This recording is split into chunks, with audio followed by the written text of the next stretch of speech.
जाएगा आज. I want this to be funny, Gautam. So let's talk about serial killers.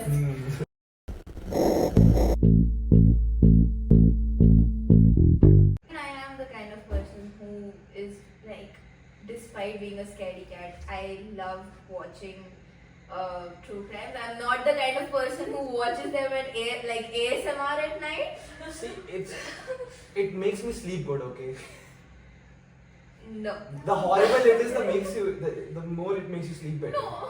Yes. I'm genuinely scared. I just hope I'm like able to sleep at night because like I have an 8 a.m. class He's better tomorrow. than me. I watch gruesome cases while eating food. So yeah, I mean I'm no better.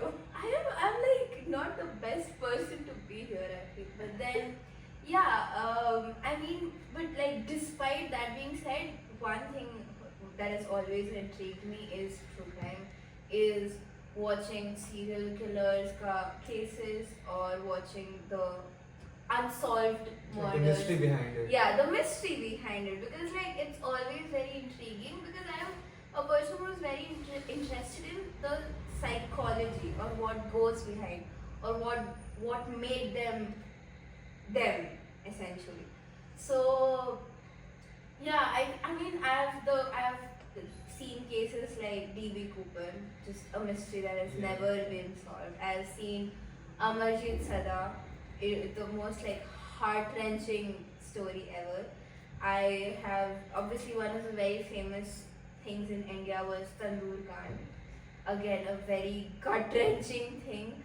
So, I mean, yeah, I think I really would like to now look into the niche cases of, yeah. So I think I would like to hear it from you guys. So it starts with a woman named Kathy who lives in the US. She's a young, lively girl. She's not your typical American lady. She doesn't believe in traditional roles, in going to college and getting married. She wants to live her own life and on her own terms.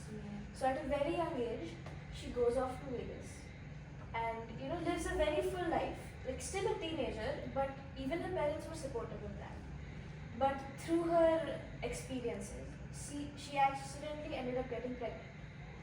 Okay. And she was obviously only 18, very confused, did not know what to do with her life. I mean, she had her whole life ahead of her. Yeah, She like, couldn't just being a give teenager, you're just like everything going out and like something like this happens, so like obviously, it's shocking to you. You don't know what to do. You're Yeah. basically a kid yourself. Yeah. So she went to the only person she could trust, her mother. And despite her own hesitations, her mother managed to convince her that no matter what, you can't give your baby a good life. Yeah. Because you're 18, you don't know how to raise a kid. You're barely an adult. And even though Kathy knew that somewhere deep inside she wanted to raise her daughter, she wasn't going to be able to give her the life she deserved. Even adults can't give that. Yeah, so that I mean you a can see teenager from all of the right out of high school. Yeah, exactly. So she ended up finding a closed adoption agency and giving up a newborn baby for adoption. And for years, she lived a very full life. She got married, she got an RV with her husband, traveled the world, all because of the faith she had that her daughter was living a very happy, full life with a good church-going family somewhere in a rural area in the US. And years later, in her mid-40s, she gets a call from the same agency, and they inform her that her daughter has been missing since she was a teenager. That she ran away from home for some reason, and years later, in the same area, they found remains of a dead body, and they need to identify if it is her or not. So they need her DNA for it. She's obviously very shocked, and she complies with every request, and as she's in the process of finding out more stuff about what her daughter's life was like, she realizes that something is off. Because she goes to the town where her daughter was living.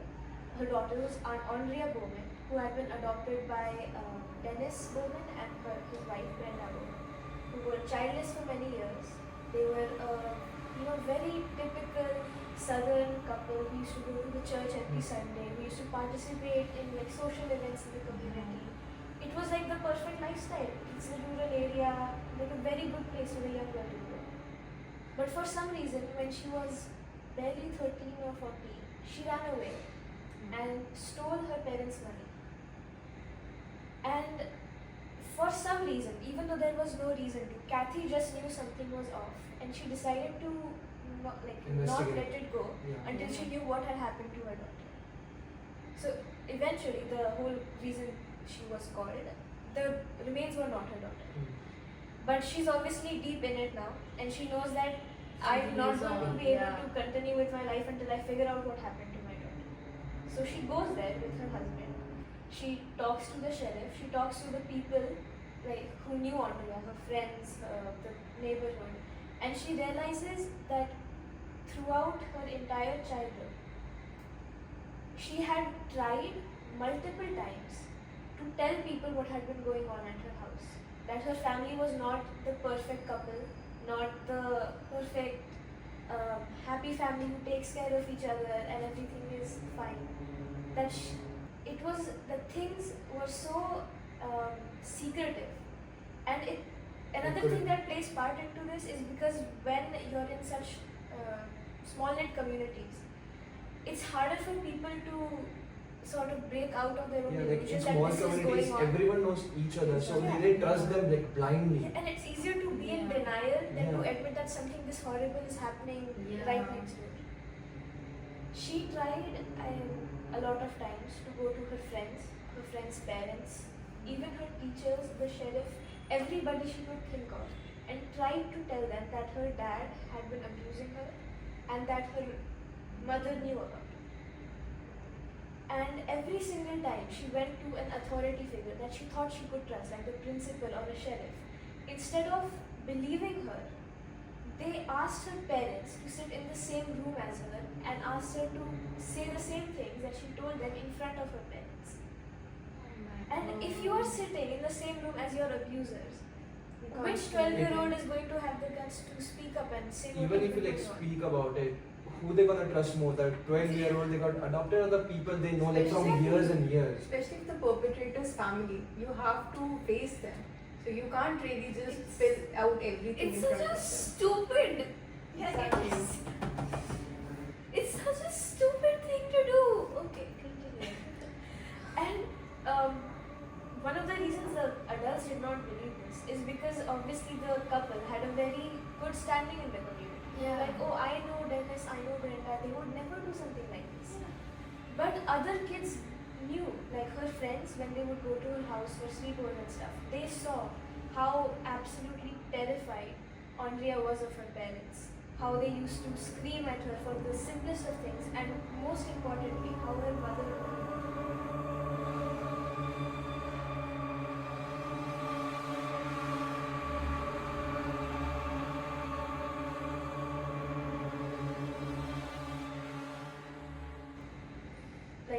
a passive observer of the entire ordeal that Aundria went through.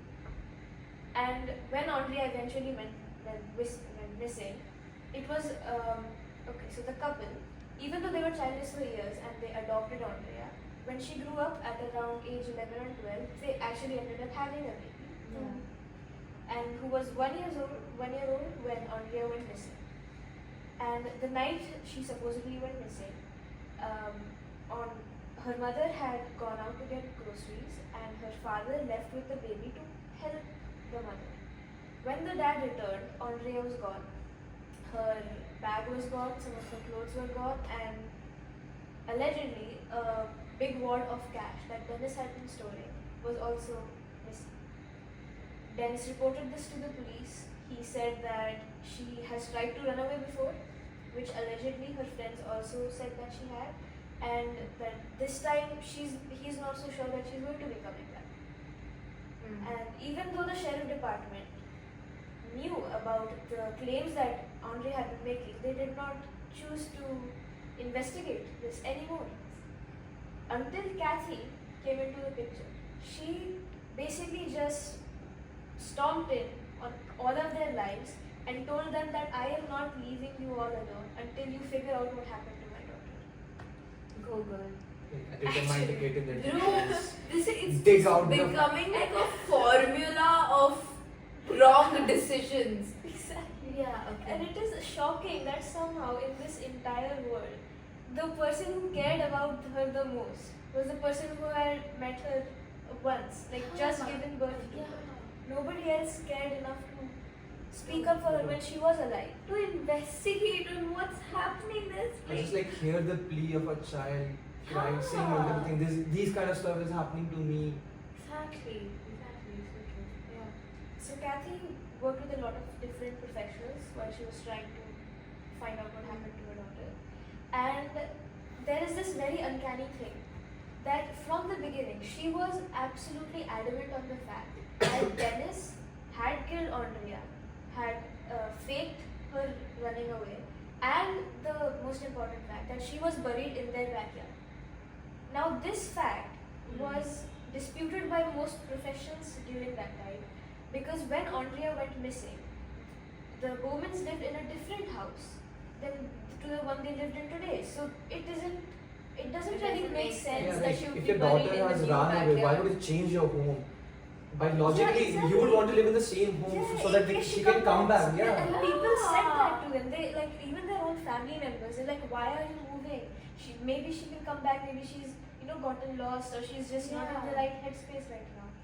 But somehow, like even Dennis's sister said this, that everybody was shocked at how easily the Bowmans had moved on from Aundria running away, which should have been an indicator. Yeah.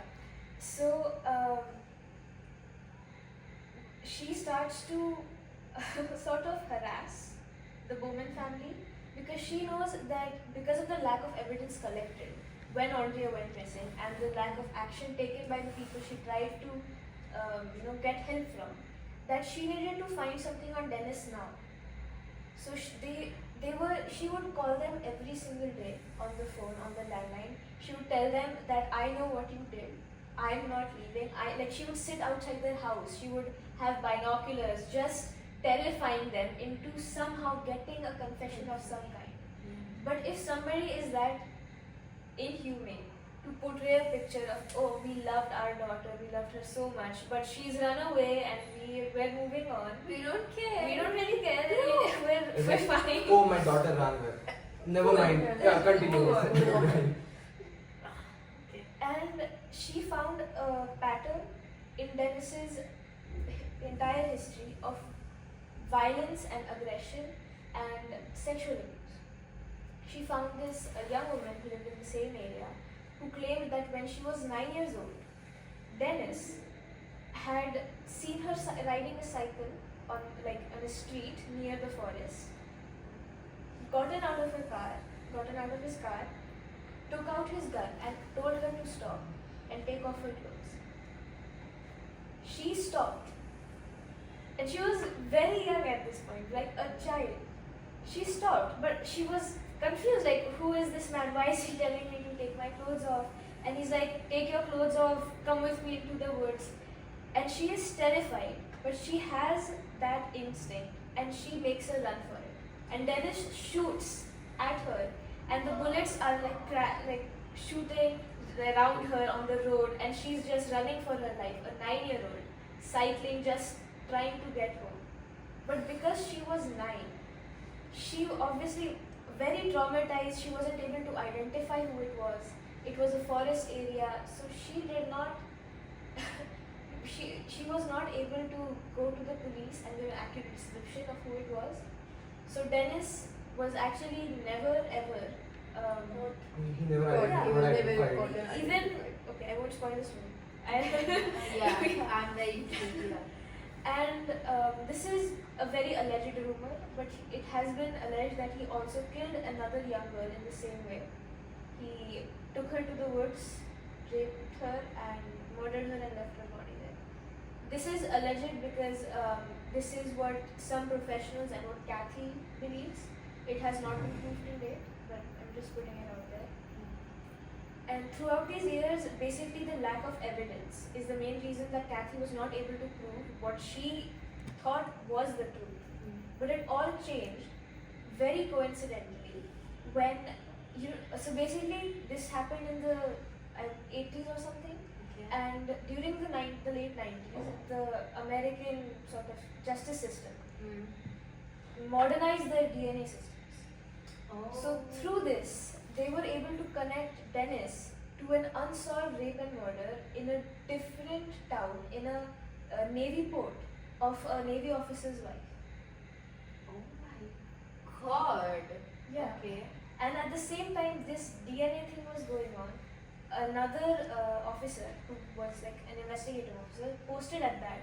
He had been given the job to go through cold case files, and for some reason, the name Dennis stuck out to him. He had a gut feeling, and he went all in trying to figure out if this is the man who killed the same girl that the other eventually got connected to. And by pure coincidence, the sheriff of the town that Dennis lives in and the investigative officer met at a very random investigators cold case conference in a different state. They met up, they talked about Dennis Bowman, and they realized that we actually might just got this guy. Karma bites back. Finally, exactly, and pure coincidence. So everybody brings all of their resources in from different states, and they decide Dennis Bowman is going down once and for all. Because at this point, everybody knows that he did what he did to Aundria, but they can't prove it. Yeah. So he gets convicted, but not for the Aundria case. But at For least different cases. Yeah. It's like he got put on trial. he went to jail. But obviously, Kathy and the other people, they still didn't have closure in their lives. Because Aundria, they still didn't know what Aundria's body was. And for a family who has had someone, like a loved one, that is a very important thing for closure. And Kathy was very set on the fact, like if you remember I said, that she was buried in their new home's backyard. So she basically decides that she needs to find Aundria's body. She tells the sheriff, do what you need, but find where she is. And Dennis is already in jail for life. He doesn't have anything to lose. So they don't have anything on him to get him to tell us like what you did to Aundria. So they play a very clever, cunning game, and they use his wife against him. Now through all of this, his wife Brenda has been maintaining that she never knew anything somehow. Like still maintaining her image. Yeah, like she's just so blindsided. That's Like, oh, the my vic- oh, I'm husband the is a victim. serial killer. Yeah. My daughter got murdered. She doesn't know anything, and they basically transfer. So because of the fact that he got convicted for a different case, he was jailed in a different state. So they told him that if you confess, we will shift you to a jail that is in the same city as your wife, and you can still, you're married, you can meet each her, other. Yeah. He was very against it, but he was the more, you would say, the emotionally strong one in their relationship. So they shifted their focus to the wife, and they decided that we're going to break her to make Dennis break. Yeah. And they succeeded in doing that. They would talk to her every day. They would get her on their side, show her that, we want what's best for you and Yeah. Dennis. We're just trying to help you live out the rest of your life. And he knew what they wanted. So he kept the game going. He would make up a different story about what happened to Aundria and a different story about what he did to her body every single day, every single time. And because of the fact that this is an ongoing case, they had to check every single lie he made up, and everyone was getting frustrated at this point. But thankfully, Brenda broke down. She completely broke down and told him that if you don't tell me what happened to Aundria, my daughter, I can't talk to you anymore. So he got on a video call from his prison with his wife, and before the call, he told the detective, because they're all monitored, that you're going to want to listen to this one. I'm going to tell you something that you've been wanting to hear for a while. He details the entire ordeal, how he came back from the grocery run that day. He saw his daughter there, wanted to sexually abuse her. She tried to run, He claims that he was running after her and she fell on the stairs, but that fact is naturally very Yeah. disputed. And he says that he took her to his garage, and because her body wouldn't fit in the drum, he cut her legs off, his own daughter. So he cut her legs off, put her in the oil drum, sealed the oil drum, then went to a different spot and buried that drum there. And that spot was in the backyard of the home they eventually moved. The place that Kathy had been saying for years, just by a gut feeling, that my daughter is there, I can feel. That's where they move so that they'll know that the That's- body Since, is. like, that they body were- is So there. they were Yeah. living there. So, They like- could not like like- legally check that or drug into that. That unless- is so crazy. And why would you do that? See, even though the smarter thing, because there are acres and acres of forest, he could have buried her anywhere and people would have never found her. The only reason she was buried there is so that he has a trophy of some kind. He knows that she's there. He goes out, smokes in the backyard, he's standing over his daughter's grave. That he murdered and abused her over. That's And they could not do anything about It's it. They kind could of not- similar with serial killers. They love to keep trophies of their victims with them. Some people. Like for them, it's like a game. If they win, they can brag about it to the similar kind of people. Yeah, it's just he could have done that. He could have like put her anywhere He in the could have world. cremated her. It- That and would have been easier. He chose to bury her in a separate location, and then he actively took a decision to move in to the same place that she is buried. Disclaimer: we are not giving out ideas. Yeah, How to bury a not body. no. Yeah, you start with the story. So Anjunabai is a Maharashtrian case where this woman who comes from a very low middle class family, she led her life with petty theft, doing petty theft, especially during festival season, because that's when women or men, come with their come adorned in jewelry and all. So it becomes easy for her to grab stuff. Now she was married to Mohan Gavat, but because of her getting involved with the police like often, he got fed up and he was like, I'm done, I'm not living in this marriage anymore. He divorced her and ended up marrying someone else, Pratibha, and that angered the wife. So Pratibha had a daughter from a previous marriage.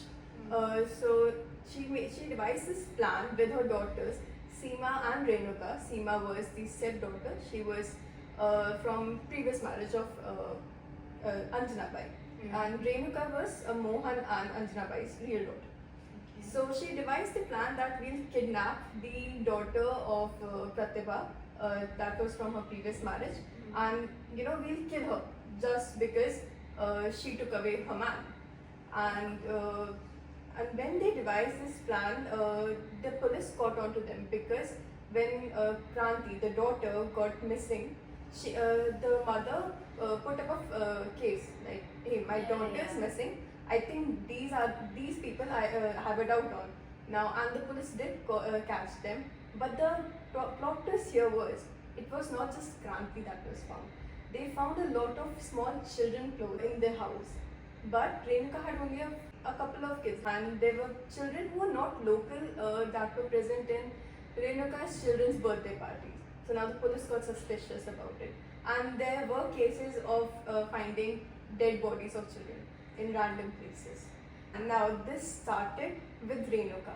So once Renuka was, she had a child with her, she was trying to steal something and got caught. But because she was with child, she said, I am with child, I can't be doing this shit, you can't blame me. And she got away. She told this to her, her mother and sister, and they thought that this is such a good idea. If we actually, steal children, and just for our sake, we'll not get caught.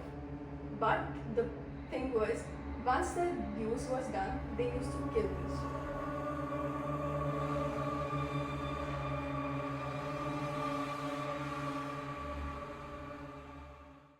The first recorded case that was against them was for Santosh. Santosh was a 5-year-old boy who was thrown away by Anjana just so she could cause a distraction to save her daughter from getting beaten up. And that caused bleeding on his head, and after they were done, they actually hit his head on an iron bar and he died on the spot. So now it makes you wonder how how deep can human greed go? Just because they wanted to get away with crime just for their own needs, they kidnapped innocent children, and most of them were from poor families. So the police didn't really care, of the complaints weren't made as such. So it just makes you wonder, such people can just kill for that. Yeah, it's I have no words for it because oh my god, the fact that yeah, you are right when we think about criminals and when we forget that when we think of a woman in general, we always associate that to someone who is nurturing, who's caring, who we look up to for safety mainly. And for someone who has their own kids to do something that was gut-wrenching. It is gut-wrenching. Yeah, I mean, serial killers are one thing, but serial killers who target children, especially. Yeah. Back to like a mother herself, like when you think of a mother, they are very nurturing, and if you have a child of yourself, how could you even think about doing such horrible things to children? Yeah, I exactly. can't- When I hear things like this, the first thing, like the first question that comes into my mind is, where is the humanity? Where is the consciousness? Or where does this end? What is the limit to all of No this? crime can be justified, but crimes against children and elderly can never be justified because that's just a power play. Because you have more power against them, Exactly. so you can just do whatever And you want. you use such an innocent soul just to fulfill your own greed. That really tests the boundaries of humanity, I believe. It makes you question that if they ever had a soul from the beginning or not. Yeah. Like in our society, the one taboo that we do not cross is we don't harm children. Even whether it's a war situation or any situation, kind of situation, children are the first people that we keep them away from Yeah, harm. the first priority. Yeah. Exactly. In any situation, they are the first Bad priority. part was the main perpetrator Anjunabai got away with it because she died 1 year after the case was opened. So she didn't go through the procedures and just got away with life. I think we'll get back to this in a while. I want to hear another story because oh my god. Okay, so if you talk about true crime and if we haven't talked about a Japanese crime, then it wouldn't be a true crime podcast at all. Okay. So this story is like, I would believe, one of the most famous Japanese crimes to have been occurred till this day. It is known as the Junko Furuta case. Junko Furuta was an upcoming high school graduate. Beautiful, good grades, never absent, the perfect kind of girl you would imagine. And that drew a lot of attention from her classmates, like a lot of her male classmates were attracted to her. One of them was named Hiroshi Miyuna. He was believed to be in contact with the Yakuza, the mafia of the Japan. And he was very infamous, in kind of activities like bullying other people, extorting money, and doing all these gang crimes. So one day he proposes our character Junko, and Junko obviously rejects her because he's that kind of person who's involved in all these mischievous, all these gang activities. You wouldn't want to be, no one personally would want to be with such a person.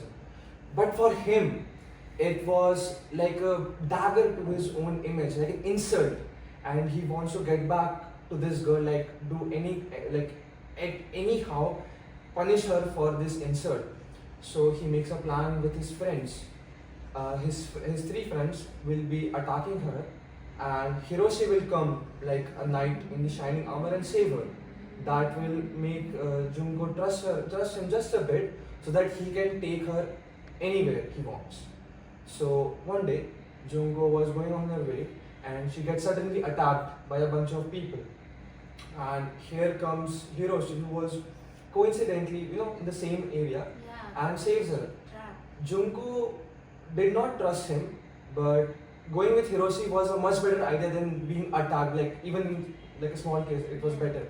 So he takes her to a hotel while she was like half conscious, and he brutally sexually assaults her multiple times.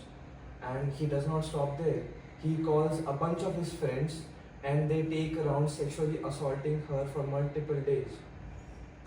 Then they decide not to let her go this easily. They were afraid that if they let her go, she will contact the police and they'll get in trouble.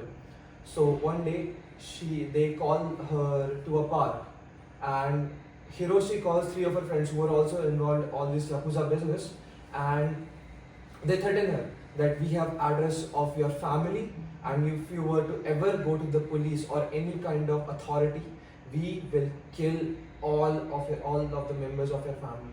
You will regret going to police till the end, till the day you die. Then comes the second perpetrator of our story, Joe Obu.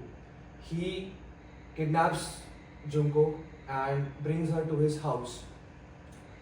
From that day onwards till 44 more days, she was subjected to the most horrible kind of tortures you can think about. Multiple people, that is, till this day, like it is estimated to be hundreds in counts, they took their turns sexually assaulting her, burning her body with cigarette.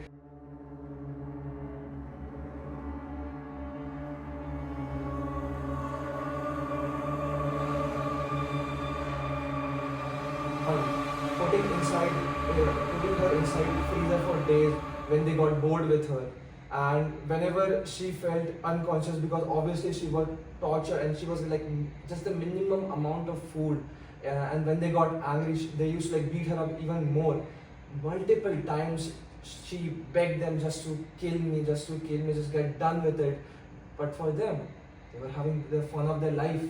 That's the most fun thing, that's the most exciting thing they could have been doing. And even the Joe Obu's brother, even he tried contacting the authorities and they went to his house. But when they came to their house and the parents opened the door, the parents who were afraid of their son's activities, they just told the police that, oh no, there is no girl like that, I think you have been miscontacted. And the police, they did not even bother checking. They just took it at the face value and left. So Junko was subjected to even more torture because of that from that day onwards. And one day, all the criminals, they gave Junko one chance. You beat us at the game of Mahjong. If you beat us, we'll leave you. And even at that condition where she was half conscious, she could not move her body, she was somehow able to beat them. And that broke their egos. They beat her up multiple times. They lit her body in fire multiple times. They put poison in her orifices just so that she get even in more pain. And finally, her body just gave up. She started convulsing and she died right there. And all the perpetrators that were present there, they got panicked. They got afraid. And what they do? They took her dead body. They put it in a abandoned drum and they put cement all over it just so that they can just be done with it. They will not have to answer over them. And they abandoned it to a factory that was not in working for multiple years. One of the perpetrators, Miyano, he was convicted in another girl's rape, and he was an idiot, so he thought they were talking about Junko. And fearing for his life, he confessed even like Junko's case. And then the authorities, they went over to the factory, they checked the drum, and they finally got the dead body. And when the autopsy happened, it was found that upwards of 100 of people sexually abused her for those 44 days, day and night without rest.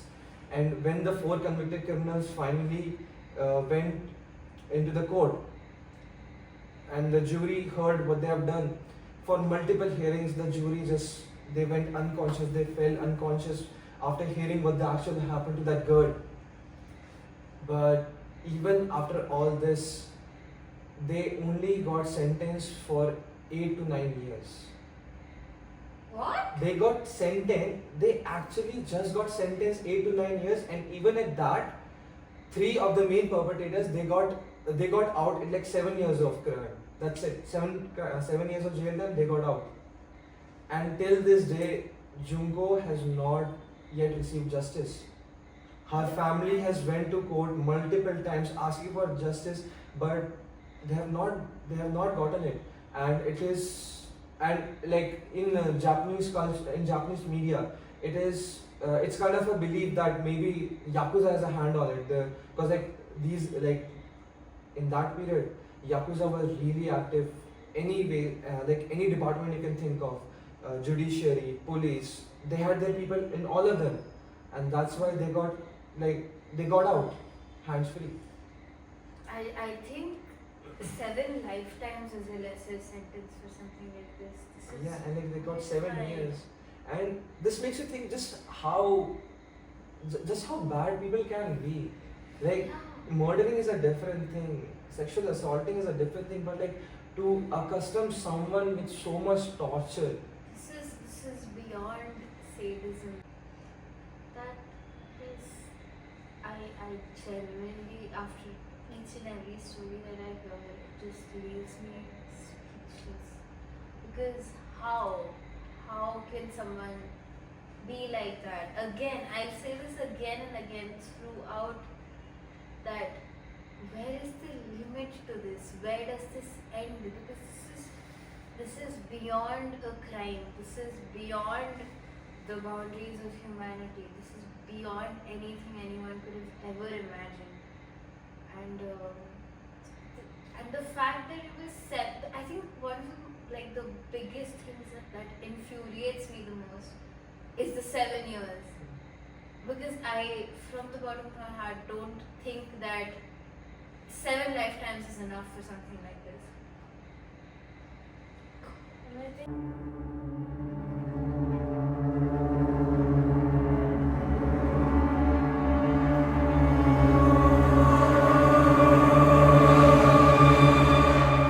very shocking is that most of them were teenagers. Yeah, at that time Young they were people. teenagers. So initially they were supposed to get convicted in a juvenile court, and you know like how, because like in Japan especially, the juvenile courts are more focused on rehabilitating the Yeah. juveniles, not like Yeah, punishing yeah. them. But after like years, after like a lot of outrage, they were finally convicted as adults.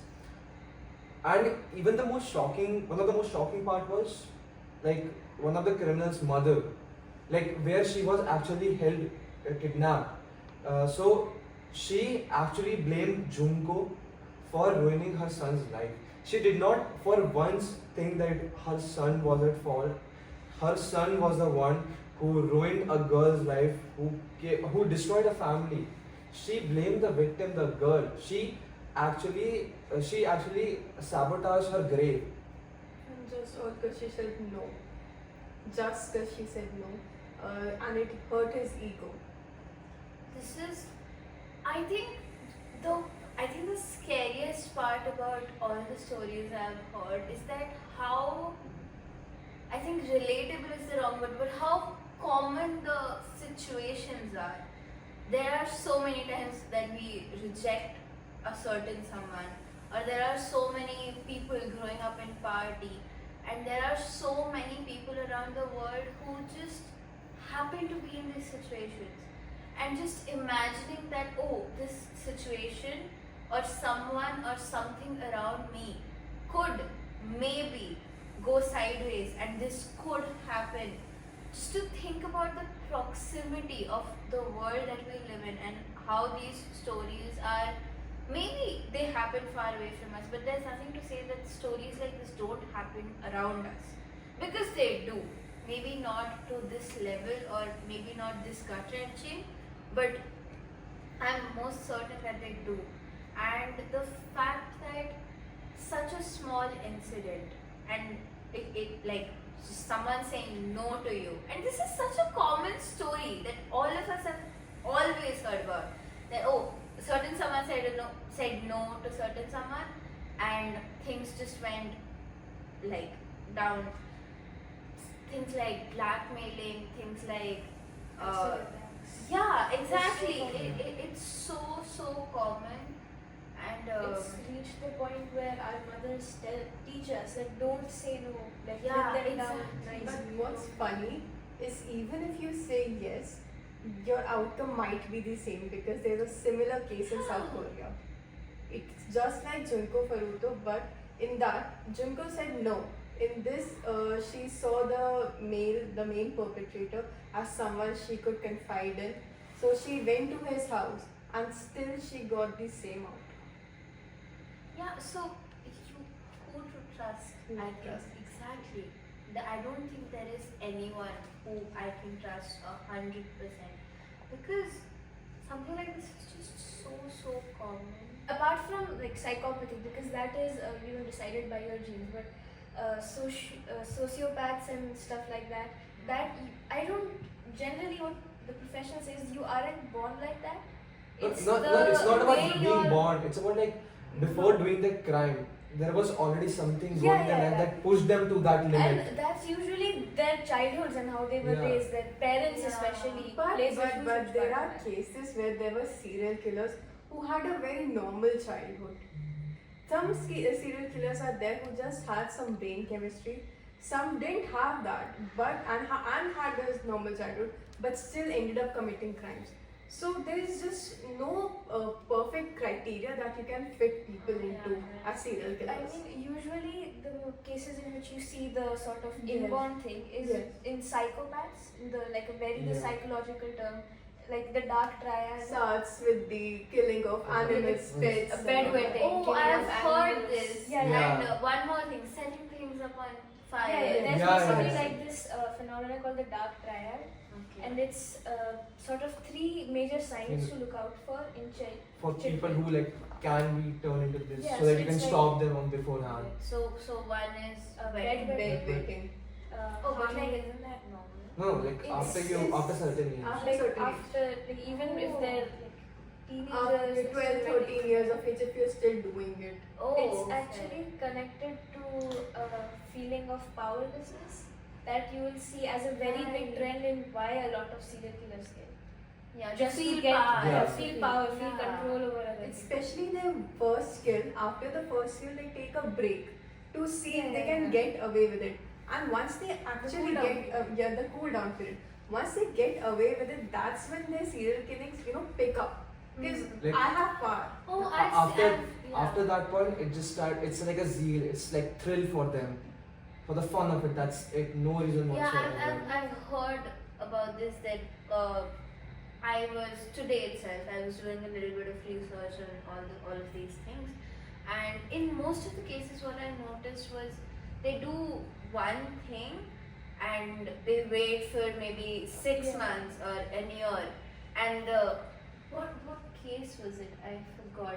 And they just strike again, and they realize that this is it. I'm not getting caught, and the frequency just increases and increases, and the dates come closer. Come closer. Yeah. And that's actually where some of them slip up. Yeah, exactly. Because I think it was that the is so- Zodiac killer. Yeah. I think it was the Zodiac Zodiac killer. It's like they have that, they're so much on par, like they take that Red Bull kind The of whole thing. power trip It's thing like of the the power control. trip. high for them. Yeah. So like the kills get more frequent because they need more fixes of their And it gets addiction. more sloppy. The more sloppy it gets, the more you are easy to get caught. The Cause- sloppiness is more prevalent. Okay, so when you talk about serial killers, most people like to categorize them into organized and disorganized serial killers. Okay. And the sloppiness is why the disorganized serial killers end up getting caught. Because they don't, like, they're generally below average IQ. They're focusing They're more just doing on, it. Yeah, they'll focus more on the kill. They don't even try to clean up their crime scenes. They don't try to, sort of cover up Just their hide crimes the as much. evidences. Yeah, exactly. They focus more on the thrill, and sometimes they end up going on a spree. Like, no, cares thrown out, just kill, kill,